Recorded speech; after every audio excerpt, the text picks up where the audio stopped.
Muito bem, gente, começa mais um comentário, o comentário da lição Contexto Bíblico Jovem. E durante esse trimestre estamos falando sobre as 3 mensagens angélicas, a mensagem, a ênfase do movimento profético dos últimos dias, o Evangelho Eterno. E durante essas nossas gravações, né, e os comentários que o pessoal coloca, eu quero mencionar alguns, né, que têm colocado comentários aqui no nosso vídeo, né? A Roberta sempre está aqui com a gente, né, a Roberta, o Felipe também, outro que sempre está comentando, então um abraço para você, Roberta, um abraço para você, Felipe. A Letícia fala assim, ó: envie um abraço para os meus amigos jovens da igreja de Mansões Odisseia. Um abraço para vocês, jovens, tudo de bom, Deus abençoe vocês, cada dia mais, vocês têm o desejo de cada dia se aprofundar em Cristo Jesus, né? E tem aqui a Mara Magalhães. Mara Magalhães é uma bem conhecida aí do mundo dos rodeios, né? É alguém que abandonou isso para seguir Jesus Cristo. A Mara Magalhães, para quem não sabe, foi a primeira locutora brasileira de Rodeio dos Pampas e tantas outras coisas assim, né? E ela deixou tudo isso por Jesus Cristo. Mara, um abraço para você, Deus te abençoe, tá? E o Felipe deixou algo aqui, falou assim, ó: o pastor Adriano, de menino da porteira, agora é menino da colheita. Ô Felipe, ó, um abraço para você, tá bom? A misericórdia de Deus te alcança também. E falando de misericórdia e de graça e salvação, eu estou aqui com ele, que todo dia de gravação, olha só, vou contar para vocês, todo dia de gravação ele chega 1 hora atrasada. É mais ou menos. Da sua maioria, na minha eu tô no meu horário, Só para explicar para vocês, é porque eu moro aqui num lugar que é 1 hora de diferença do lugar onde o pastor Adriano mora.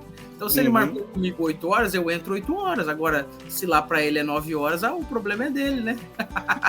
Então, na sua visão, estou adiantado. A gente combina dentro do horário de cada um, viu, gente? Só uma brincadeirinha.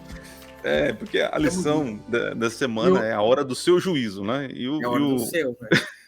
E a hora da lição, eu entro na 1 hora adiantado e ele 1 hora atrasado, né? Então, é isso. Mas como diz a palavra de Deus, os últimos serão os primeiros, né? Então, vamos seguir firme aí. Não se atrase dos seus compromissos, viu, gente? É só uma brincadeira, viu? Seja show pontual. De bola. E falar nisso, Deus é pontual também, né, cara? Impressionante. A lição dessa semana. Na hora semana, que ele marcou, o juízo começou, né? Incrível, né? Incrível. Isso é a beleza das profecias, né? Deus não manda aproximadamente, né? Deus, ele quando Jesus veio, né?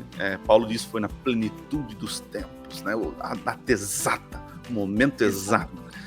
Isso é o impressionante acabei de quebrar minha caneta, olha só. Acabei de quebrar. Tanta emoção aqui mas deixa a caneta de lado.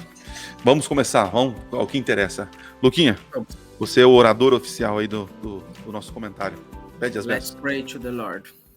Querido Deus, muito obrigado por estarmos aqui mais uma vez para estudarmos a lição da Escola Sabatina, que o Senhor nos dê insights que sejam relacionados ao seu reino, que nos tragam crescimento, em nome de Jesus. Amém.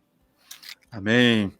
Muito bem, deixando os comentários aqui, falando isso, você aí, coloca seu comentário, né? Dê a sua opinião aí sobre os comentários, a lição da Escola Sabatina, sugestões também, tá? Eu vou ler o texto da semana, são 2 capítulos. Semana passada nós pedimos para você ler o capítulo todo 7. Essa semana é um desafio um pouco maior. É o 8 e o 9 de Daniel. Eu vou pegar aqui 2 versos fundamentais para o estudo dessa semana, que é Daniel capítulo 8, verso 14, que diz assim, ó: e ele me disse, até 2.300 tardes e manhãs, e o santuário será purificado. Isso no capítulo 8. No capítulo 9 tem outro texto também, outro verso fundamental para o nosso estudo de hoje. É o verso 24. Deixa eu ver se eu acertei aqui, ó. Isso. 70 semanas estão determinadas sobre o teu povo e sobre a tua santa cidade, para fazer cessar a transgressão, para dar fim aos pecados, para expiar a iniquidade, para trazer justiça eterna, para selar a visão e a profecia e para ungir os santos dos santos.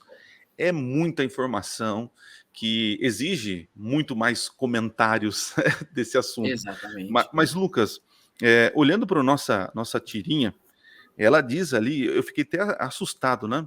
Porque ela fala assim que chegará um momento em que nós não teremos intercessor. E como que é esse negócio aí? Explica para o pessoal, como assim? Exatamente. A tirinha ela mostra um período da história em que nós não teremos um intercessor no céu. E como diz o texto, teremos que viver à vista de um Deus santo sem um intercessor no céu.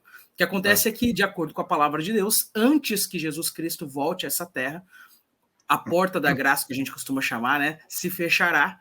Por que a porta da graça se fechará? Porque naquele momento Jesus tirará suas vestes sumos sacerdotais, se vestirá com suas vestes de vingança e voltará para a terra. No momento que Jesus encerra a intercessão, desde este momento até o momento em que Jesus volta de fato, haverá um tempo. Nós não sabemos quanto é esse tempo exatamente falando, mas haverá um tempo. Esse é o tempo que a gente vai passar pelo terrível tempo de angústia, e o terrível tempo de angústia se dará justamente pelo fato de que, ao observarmos as 7 últimas pragas caindo, nós saberemos que Jesus não está mais intercedendo no santuário celestial. Então, se ele não está mais intercedendo no santuário celestial e eu tenho pecados não confessados, aí a casa caiu para mim. Então, a ideia é que esse período é um período em que nós seremos sustentados, o povo de Deus, pela ação do Espírito Santo. Nós passaremos esse tempo debaixo da proteção do Altíssimo. Até por isso que a lição traz ali aquela bonita história da ave que protegeu os pintinhos no período da queimada. Deus nos sustentará, mas não haverá mais intercessão no período em que estivermos vivendo o tempo de angústia. E é algo muito sério, né, Adriano? Então, essa lição vai quebrar um outro paradigma dentro do movimento adventista, né? A lição passada tentou quebrar o paradigma de que juízo é mal. Não, juízo é coisa boa para nós, né? Exatamente. Outra coisa é esse texto, né, que a Ellen White diz, né, sobre que haverá um momento que nós viveremos sem intercessor. Aí um povo acabou pegando esse texto e dizendo o seguinte, tá vendo? Chegará um momento que nós temos que estar por conta própria. Então, por isso, a gente tem que vencer o pecado hoje, porque nós teremos um momento em que nós não poderemos mais pecar, né? E nós, pela nossa justiça, né, temos que estar com um caráter íntegro, sem mácula. Então, aí esse legalismo tomou conta, né? Porque quando porque fala assim que o Espírito Santo será retirado da terra, né? E existe um medo, né? E muitas pessoas, né, vêm aqui no canal, me procuram no Instagram e falam assim, nossa, eu tenho medo desse momento. E até na figurinha aqui, a nossa tirinha, a menina já ficou com medo, né? Como assim? E realmente, isso vai acontecer em que sentido? O Espírito Santo, ele não vai mais trabalhar com os ímpios. Por quê? Exatamente. Porque qual é o objetivo do Espírito Santo? Não é convencer do pecado, da justiça e do juízo? Então, ele convence você do pecado e te leva até Jesus Cristo. Jesus Cristo, por sua vez, se leva diante do Pai e diz, Pai, ele pecou, mas ele me aceita como Senhor Salvador, então há perdão e graça para ele. Só que quando Cristo vai fazer o que o Lucas falou, que ele tira a roupa de sacerdote, agora coloca a roupa de vingança, termina o trabalho de intercessão no céu. Então não tem por que o Espírito Santo convencer as pessoas dos pecados. Não tem por quê. Até porque todo mundo já vai ter tomado sua decisão, né? Já recebeu ou o selo de Deus ou a marca da besta. Isso. E aí, nesse momento, as vazões humanas, essa inimizade que foi colocado lá no Jardim do Éden, lembra? Na expulsão do Adão e Eva, e colocarei inimizade, né? Essa inimizade que nós temos com Satanás, os ímpios naquele momento, essa inimizade é o Espírito de Deus que nos convence do erro, porque quando o homem pecou, era para estar totalmente ligado a Satanás, né? Exatamente. Então, essa inimizade será tirada. Então, as pessoas terão vazão para os erros, né?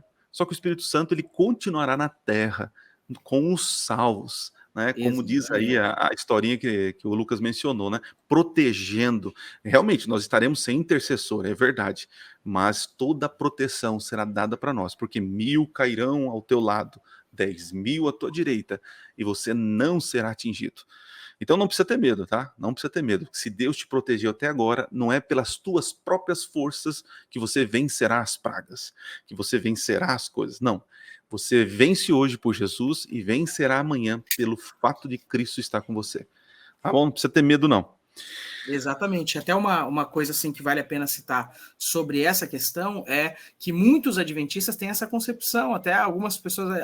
Agora... Final do ano, uma pessoa que é adventista há mais de 30 anos falou para mim assim, pastor, mas como assim o Espírito Santo não vai ser retirado da terra? e entendendo que o Espírito Santo ia ser retirado até do povo de Deus. Isso não é verdade. A palavra de Deus diz que nós somos selados com o Espírito Santo da promessa. O Espírito Santo é que nos dá a garantia da salvação. Então é o Espírito Santo que vai sustentar a gente. Então olha o que o legalista ensina. O legalista ensina: o Espírito Santo vai ser retirado e você vai ficar sozinho à vista de um Deus santo e você vai ter que se manter sozinho, só você, sem pecado, reproduzindo a vitória de Cristo. Isso não é bíblico. Se você tomar refrigerante nessa época, já era. Já era. Fumou, já era. Comeu um chocolatinho, a casa caiu. Caiu a casa. E agora, por outro lado, o que a Bíblia ensina? A Bíblia ensina que o Espírito Santo será o sustento do povo de Deus. O Espírito Santo é que nos vai manter fiéis a Deus durante o tempo de angústia. Então é essa a grande diferença. De um lado tá, do lado legalista tá, é por minhas obras que eu vou me manter fiel.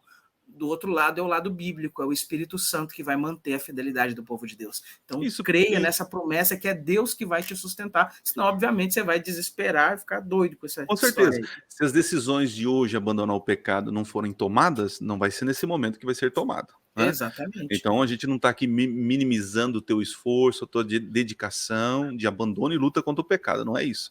A gente tá ironizando o pensamento de que pelas nossas forças e práticas nós venceremos e estaremos aptos diante de Deus. Querido, se não for pela graça de Deus, você nunca estará apto para estar na presença de Deus, né?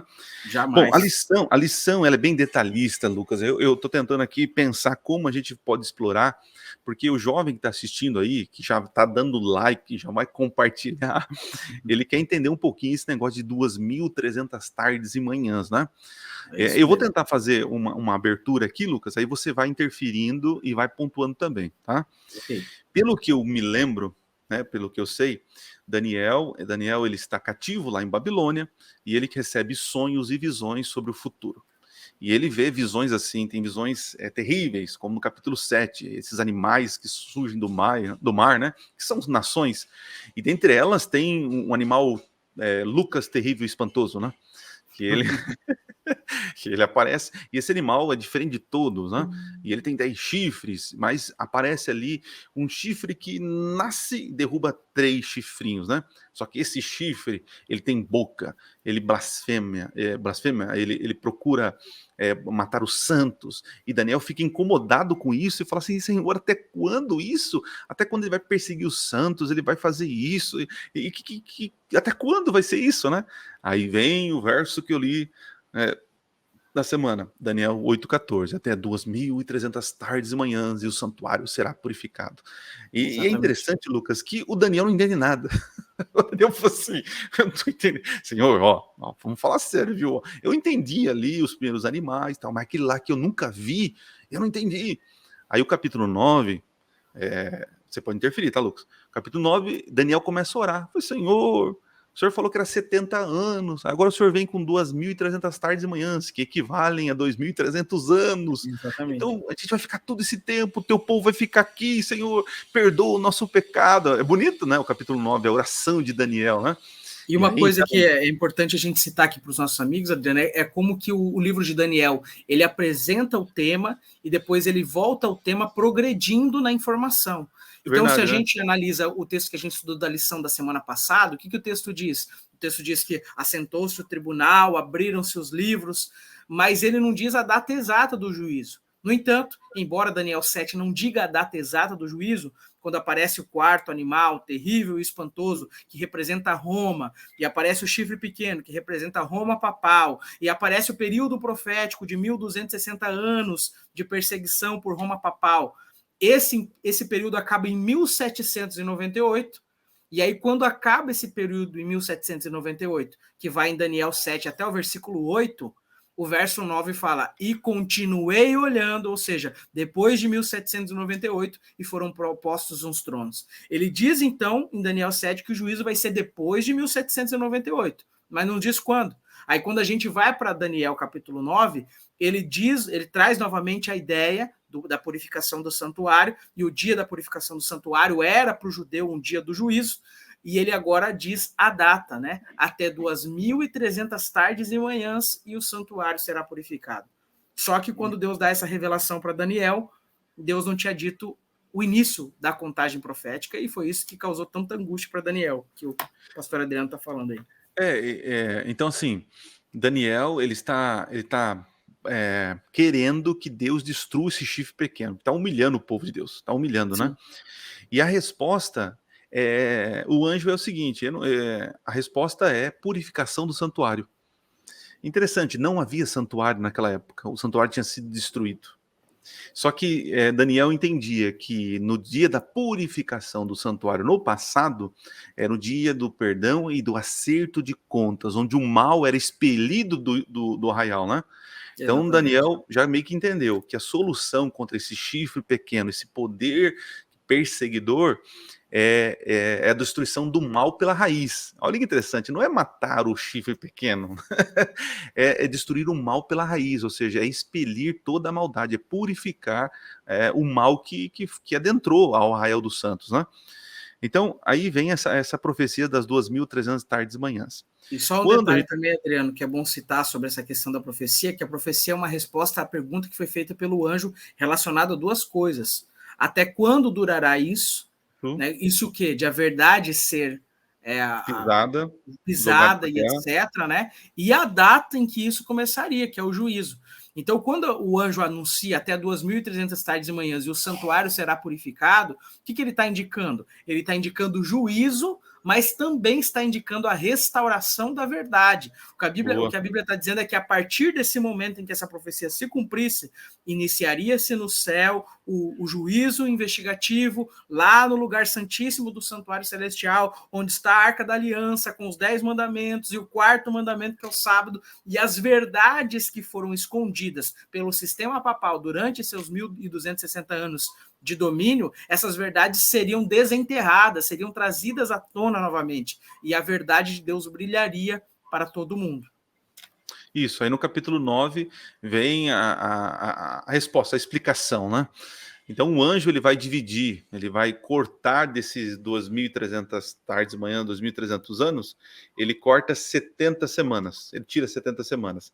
E essas 70 semanas equivale a 490 anos, que é determinada, separada para o povo de Daniel, que é o povo de Israel.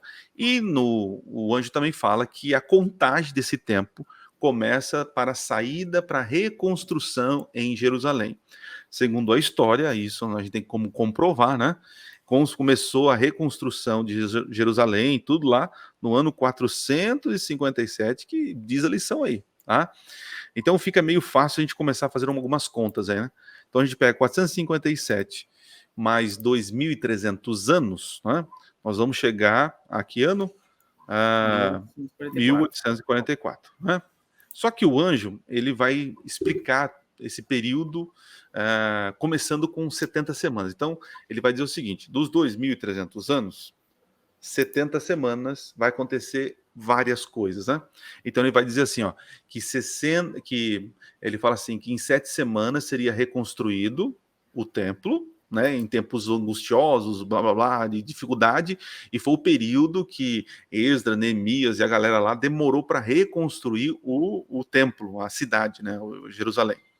E aí depois ele fala assim, mais 62 semanas, né, aí daria ao todo 69. Ele fala assim, aí será ungido, o ungido vai aparecer, né, no caso Cristo. Isso. E aí dá no ano 34. Né? É que a gente não tem um gráfico para mostrar aqui para vocês, mas para vocês entenderem. O anjo divide as 70 semanas em 7 semanas, 62 semanas e a última semana. Tá? A primeira 7 semanas, 49 anos, foi a reconstrução do templo. Mais 62 semanas, cai no ungido. Né? Um ungido que foi quando Cristo ele foi batizado. Né? E depois tem a última semana. E ele fala que nessa última semana das 70, no metade da semana, o que ia acontecer? O ungido seria retirado. Né, seria cortado, não estaria mais entre eles. E foi quando Cristo morre na cruz. Né? E aí diz que no final dessa última semana aconteceria algo, que foi o momento em que Israel, como povo étnico de Deus, povo escolhido para a missão, rejeita. Né? É o momento em que os líderes judaicos condenam Estevão, né, e aparece ali, olha que interessante, né? Bem nesse momento aparece o profeta, né? o profeta Paulo, né? Aqui tem duas possíveis maneiras de interpretar, né? Alguns focam no apedrejamento de Estevão, que é um marco ali. Outros vão focar no aparecimento de Paulo. Eu estou entre os dois, tá? Porque um está mostrando a rejeição dos líderes com o Messias e o representante do Messias.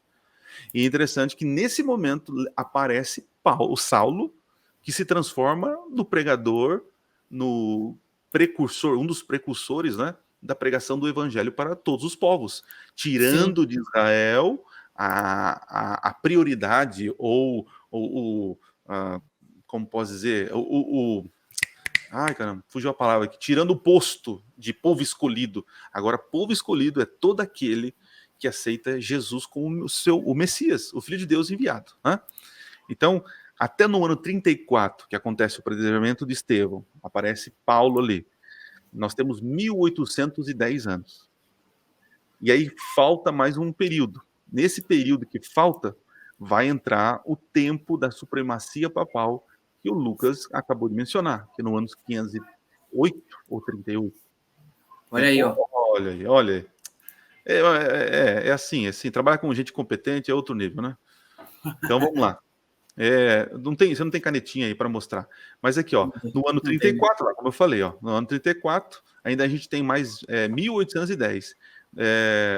No ano 1844 termina as 2.300 tardes e manhãs, né? Acabou ali, e ali então começa o momento da purificação do santuário celestial. Jesus começa seu ministério como juiz, né? E esse juízo é dividido em 3 partes, como nós cremos.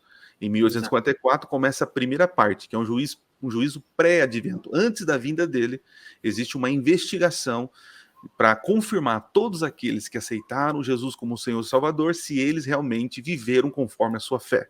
Tá? Por isso que é chamado de juízo investigativo, né? Porque é investigado antes da volta de Jesus. Então, todos os mortos.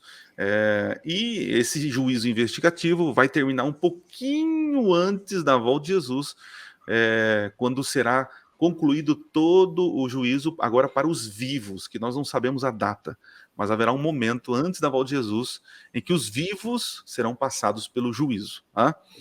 Então, aqui um detalhe importante também, né, o pastor Adriano, que é citar o seguinte: se você ler Daniel capítulo 9, verso 24, é dito que essa visão das 70 semanas é para selar a profecia. O que isso significa? É para comprovar para você que o período final vai acontecer. Então você vai observar essas 70 semanas e elas vão dar o selo da profecia, vão dar a certeza de que em 1844 estaria acontecendo no céu o que a profecia disse que aconteceria. E aí, quando a gente olha essa divisão que é feita ali das 70 semanas, olha ali a primeira parte da imagem, você vai ver que no ano 457 começa a reconstrução de Jerusalém e depois de 7 semanas proféticas, 49 anos, se conclui a reconstrução de Jerusalém no ano 408 a.C. E aí você agora conta mais 62 semanas proféticas. Lembre-se que no livro de Daniel, cada dia representa um ano, né? E aí você chega ao ano 27, onde o Messias seria ungido. A palavra Messias é a palavra ungido. E Jesus é ungido no momento que ele sai das águas do batismo. Você lembra que o Espírito Santo desce como pomba e a voz de Deus é ouvida. Então, o ano 27 é o ano do batismo de Jesus. E aí, na metade da semana, o sacrifício cessaria. O que aconteceu na metade da semana? 3 anos e meio depois que Jesus começou o ministério. Jesus morre na cruz e o véu do santuário é rasgado, mostrando que o santuário terrestre não tinha mais validade. Passaram-se mais 3 anos e meio, o evangelho sendo levado exclusivamente para o povo de Israel, conforme já havia sido determinado na profecia das 70 semanas. Olha o que está escrito ali, ó. 70 semanas estão determinadas sobre o teu povo, é para o povo de Israel.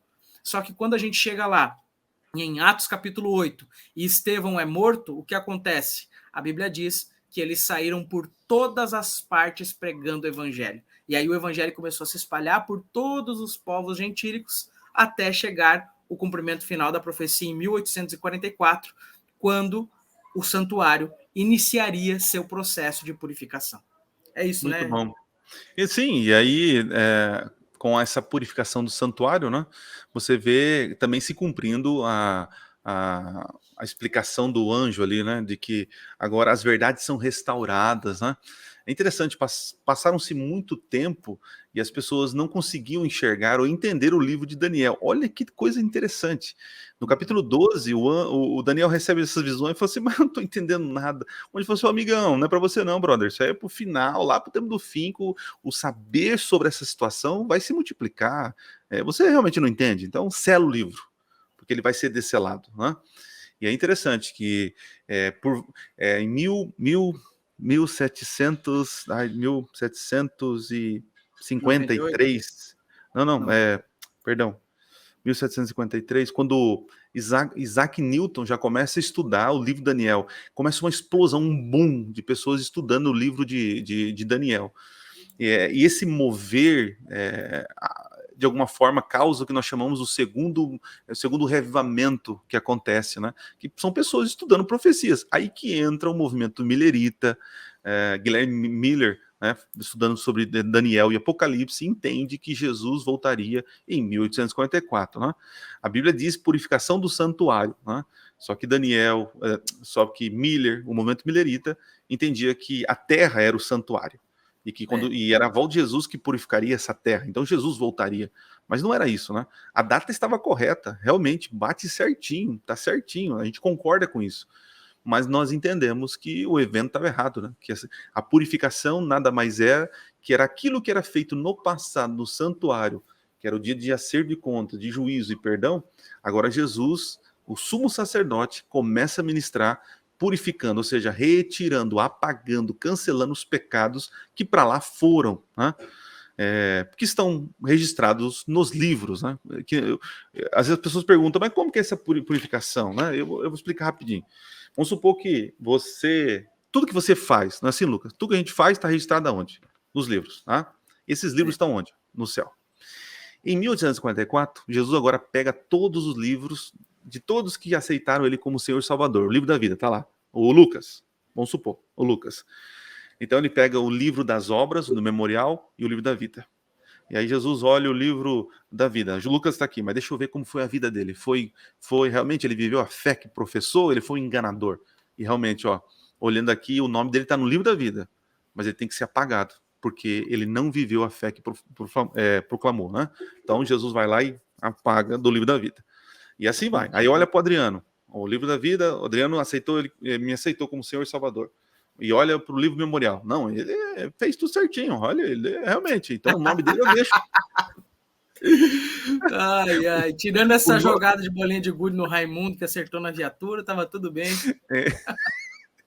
Aí o nome do Adriano fica, né? Então isso se chama juízo investigativo. Jesus não precisa disso, querido. Né? As pessoas acabam acusando os adventistas, falam, olha só, Jesus precisa de papel para. Não, ele não precisa disso, mas ele está fazendo isso porque depois ele quer apresentar para todos os salvos testemunharem o que ele fez, o porquê eu serei salvo e porquê o Lucas será condenado.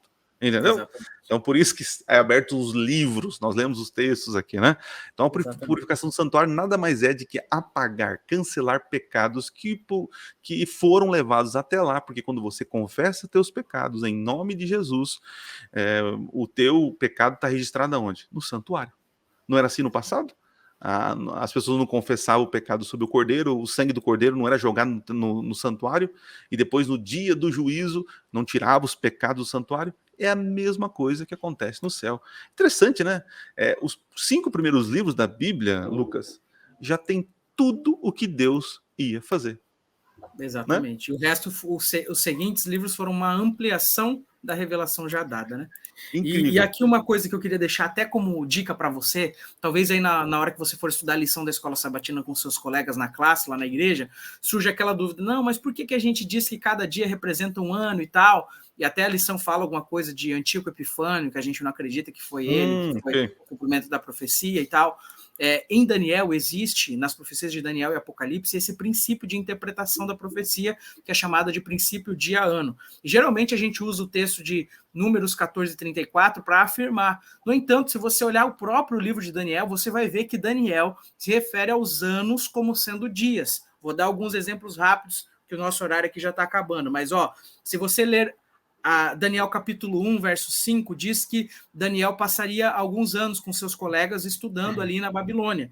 Mas no verso 18, quando a educação completa os 3 anos de estudo, o texto diz assim, no fim daqueles dias, não diz no fim daqueles anos, diz no fim daqueles dias, relacionando o dia com o ano. Se você for para Daniel capítulo 4, verso 34, que Nabucodonosor fica 7 anos ali, agindo como um animal, o verso 34 diz, no fim daqueles dias, não no fim daqueles anos, mas no fim daqueles dias, porque Daniel considera cada dia representando o ano. Aí se você for para Daniel capítulo 5, verso 11, a referência novamente se refere aos dias do rei Nabucodonosor, em que o rei Nabucodonosor reinou, mas ele não reinou dias, ele reinou anos. Se você for lá para Daniel capítulo 2, na revelação da estátua, Deus revelou para Nabucodonosor o que iria acontecer nos últimos dias, não nos últimos anos. Então a Bíblia, a todo momento em Daniel, faz essa comparação. E Daniel 8, 26, que é até o capítulo da nossa lição de hoje, também fala que era para Daniel selar a visão, porque essa visão se referia a dias muito distantes, não a anos muito distantes. Então é evidente, queridos amigos, até no ancião de dias, lá de Daniel capítulo 7, é evidente que no livro de Daniel, cada dia representa um ano. Por isso que quando ele fala de 1.260 dias, a gente tem que entender 1.260 anos. Por isso que ele fala, quando ele fala 2.300 dias, a gente tem que entender 2.300 anos, porque essa é a explicação que o próprio Daniel dá para o que significa dia. Okay? Mesmo porque não dá certo Etíoco Epifânio, né? Eu sempre confundo esse nome. No canal tem aqui Antíoco IV Epifânio. Isso, eu gravei um vídeo inteiro falando Eutíoco. Eu gravei um vídeo inteiro falando Eutíoco. Aí eu falei, meu Deus, eu não vou apagar, não. Mas eu tenho aqui a maior fake news das profecias. Vai no canal aqui, tem várias razões porque Antíoco Epifânio IV não corresponde à profecia de Daniel. Tá certo? Exatamente. Luquinhas, é muito interessante isso aqui, é um assunto que a gente gosta muito de falar, mas o apelo aqui que fica final é para você, jovem. Tenha sua fé com a base segura, né? Estude o livro de Apocalipse, Daniel, as 3 mensagens angélicas. Nós estamos numa geração que apenas procura tutorial na internet.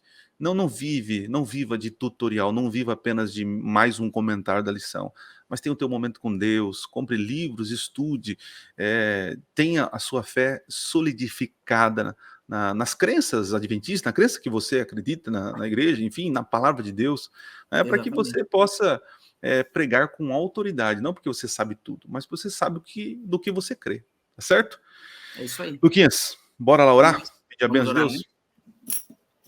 Querido Pai, muito obrigado pela lição que tivemos hoje, por relembrarmos alguns pontos extremamente importantes relacionados à nossa fé, aquilo que a Tua palavra diz sobre o juízo, sobre o tempo do juízo, que isso nos ajude a solidificarmos os nossos pensamentos, de que a verdade que o Senhor nos confiou é uma verdade solidificadamente edificada sobre a Tua palavra, Senhor. Louvamos o Teu nome por isso, abençoe cada jovem que assistiu essa programação aqui, que o Senhor os dirija em cada um em sua caminhada cristã, para que sejamos encontrados dignos de vivermos no reino eterno que o Senhor tem preparado. Em nome de Jesus. Amém.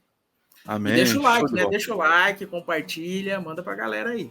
Valeu. Gente, valeu. Deus abençoe vocês. Obrigado. E até amanhã. Até amanhã não. Até a próxima semana, se Deus permitir. Valeu, Lucas. Valeu. Obrigado, hein, cara. Até mais. Valeu.